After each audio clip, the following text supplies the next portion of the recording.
জয় হিন্দ, বন্দে মাতরম। বন্ধুরা, আজ সারাদিন ধরে বাজেট ঘোষণা হওয়ার পর থেকে উদ্বিগ্ন পরীক্ষার্থীরা তো একের পর এক মেসেজ করেই যাচ্ছেন, বিশেষত আর কি যে সমস্ত ক্যান্ডিডেটরা ইউআর ক্যাটাগরিতে বিলং করেন এবং পুরুষ ক্যান্ডিডেট, তার কারণ হচ্ছে তাদের মনে হচ্ছে এই যে 33% রিজার্ভেশন ঘোষিত হলো, তাতে কি পুরুষ পরীক্ষার্থীদের জীবন পুরোপুরি শেষ হয়ে গেল?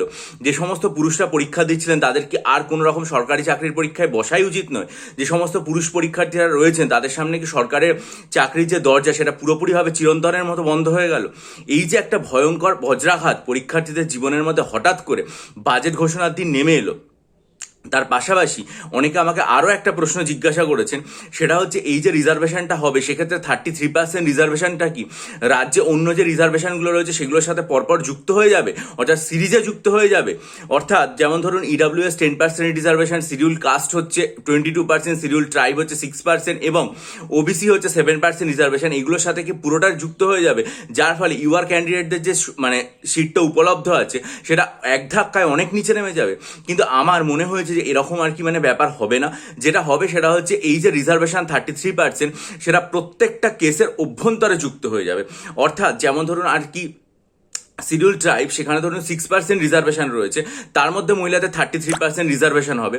অর্থাৎ সেখানে আর কি মহিলা ক্যান্ডিডেটদের জন্য 2টো সিট ফিক্সড হয়ে গেল, আর বাকিগুলো মেল এবং ফিমেল সবার জন্যই উন্মুক্ত থাকলো।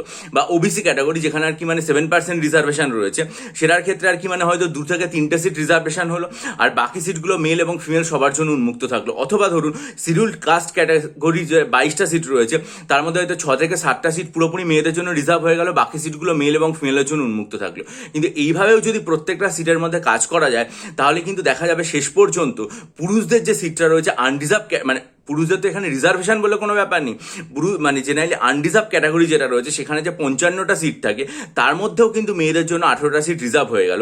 বাকি যে 37টা সিট সেটা ওপেন থাকলো, কিন্তু সেটা শুধুমাত্র আনরিজার্ভ মেল ক্যান্ডিডেটদের জন্য না, সেখানে schedule caste, schedule tribe, OBC যারা ওই কাট অফটা ক্লিয়ার করবেন তারা সবাই আর কি প্রবেশ করতে পারবেন। ফলে পুরুষ পরীক্ষার্থী যারা, তাদের সবার জীবনে একটা ধাক্কা হলেও তার মধ্যে সব থেকে আনরিজার্ভ ক্যাটাগরি যারা মেল রয়েছেন তাদের জীবনেও এটা সব থেকে আর কি প্রচণ্ড একটা ধাক্কা। দেখুন, একটা আদর্শ অবস্থায় কোনো জায়গাতেই কোনো তো সংরক্ষণ থাকার প্রয়োজনীয়তা নেই। একটা আদর্শ অবস্থায় যেটা হবে সেটা হচ্ছে পুরো চাকরির পরীক্ষা যেটা রয়েছে সেটা হবে হচ্ছে পুরোপুরিভাবে একদম মেরিটের ওপর ভিত্তি করে, এবং চাকরির পরীক্ষা দিয়ে যার যা মানসিক দক্ষতা, বুদ্ধি, মেধা, পরিশ্রম তার উপর ভিত্তি করে তারা চাকরিটা পেয়ে যাবেন। কিন্তু এখন সামাজিক ব্যবস্থার নিরিখে আমাদের সমাজ ব্যবস্থা এখনো পর্যন্ত এই রিজার্ভেশন সিস্টেম চালু আছে, এবং সরকার এই যে আর কি 33% মহিলাদের রিজার্ভেশন দিয়েছে, সেক্ষেত্রে সরকার যেটা ঘোষণা করছে যে তারা নারীর ক্ষমতায়ন চায়, এবং নারী যারা রয়েছে যেহেতু আর কি টোটাল সরকারি যে ওয়ার্কফোর্সটা রয়েছে সেই ওয়ার্কফোর্সের ভেতরে যেহেতু আর কি একটা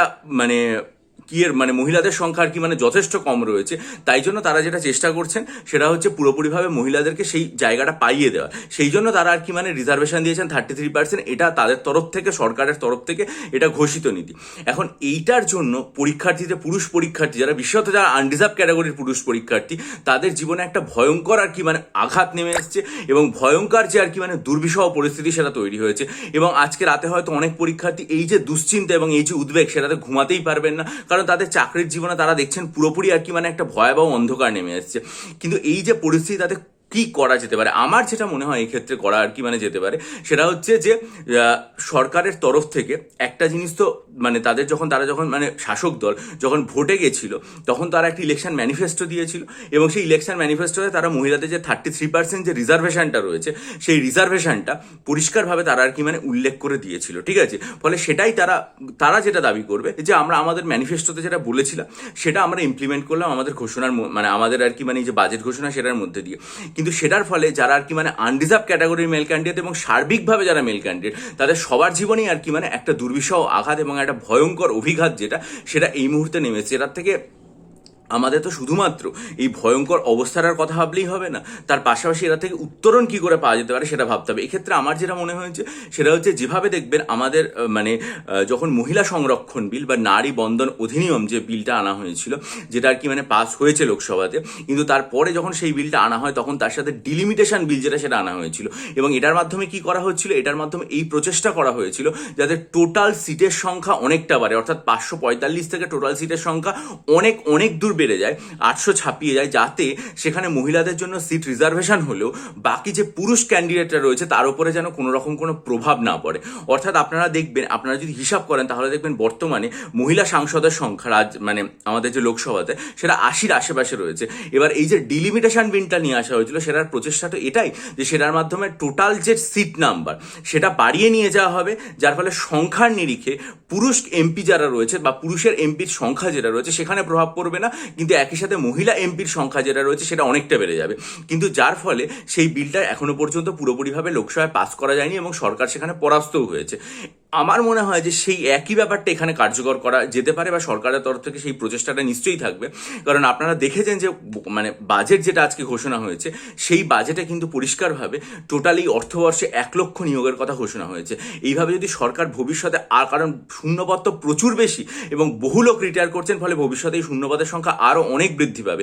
সরকার যদি এই কথা না চেষ্টা করে মানে অনবরত শূন্যপদের সংখ্যা বাড়াতে থাকে, অর্থাৎ এই যে আগামী 5 বছর, সেই 5 বছরে যদি সরকার শূন্যপদের সংখ্যা 5 লক্ষ বা 6 লক্ষ লোক যদি ভ্যাকেন্সি নেয়, তাহলে আমার মনে হয় যে এই অসুবিধা যেটা কাটতে পারে। শতাংশের নিরিখে যদি হিসাব করি তাহলে হয়তো সেই অসুবিধাটা দূর হচ্ছে না, কিন্তু মোট সংখ্যার নিরিখে যদি আমরা হিসাব করি তাহলে এই অসুবিধা কিছুটা হলেও কাটতে পারে। তাই আমার মনে হয় সরকারের কাছে আমাদের অবশ্যই এই দাবিটা থাকবে যে আপনারা রিজার্ভেশন যেমন এনেছেন, পাশাপাশি এই যে একটা লক্ষ্যমাত্রা দিয়েছেন বছরে 1 লক্ষ হবে, এটা যেন প্রত্যেক বছর হয় এবং আগামী 5 বছর যেন 5 লক্ষ ছাপিয়ে গিয়ে 6-7 লক্ষ নিয়োগ হয়, কারণ ভ্যাকেন্সির পরিমাণ প্রচুর বেশি। এটা যদি হয় তবেই আমার মনে হয় যে একমাত্র এই প্রবলেমটা থেকে মুক্তি পাওয়া যেতে পারে। এছাড়া আমার সামনে এই মুহূর্তে আর কোনো দিশা দেখতে পাচ্ছি না। সত্যি কথা বলতে এটা পরীক্ষার্থীদের জীবনে একটা দুর্বিষহ মানে যাত্রা এবং অত্যন্ত একটা ভয়ঙ্কর যন্ত্রণার জায়গা।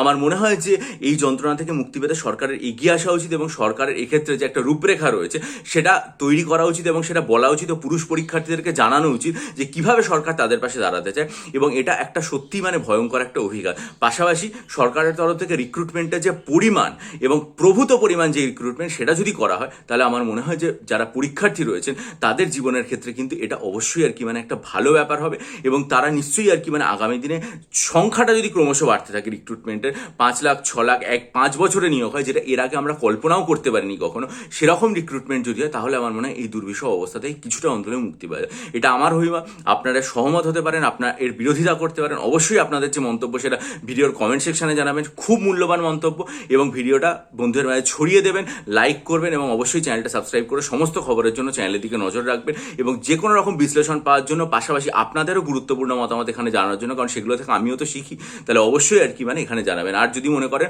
আসন্ন মিসলেনিয়াস পরীক্ষার জন্য 24টা মক টেস্ট নেবেন, আর্ট এবং কালচারের detail study material 3000+ static GK MCQ study material নেবেন, পাশাপাশি যদি মনে করেন যে ডেসক্রিপটিভ বাংলা, ডেসক্রিপটিভ ইংরেজি, ডেসক্রিপটিভ অঙ্ক এবং অপশনাল সাইকোলজি স্টাডি মেটেরিয়াল নিয়ে প্রস্তুতি শুরু করবেন, তাহলে অবশ্যই আর কি মানে আমার চ্যানেলের ডিসক্রিপশন বক্সে আমার ইমেল আইডি দেওয়া আছে এবং প্রত্যেকটা ভিডিওর লিঙ্ক আমার চ্যানেলের পোস্ট সেকশনে দেওয়া আছে, সেগুলো দেখে আমার সাথে ইমেলে যোগাযোগ করবে। ভালো থাকুন, বিজয়ী হন, সফল হন। বহু পরীক্ষার্থী নিয়ে উপকৃত হয়েছেন, আপনারা উপকৃত। ভালো থাকবেন।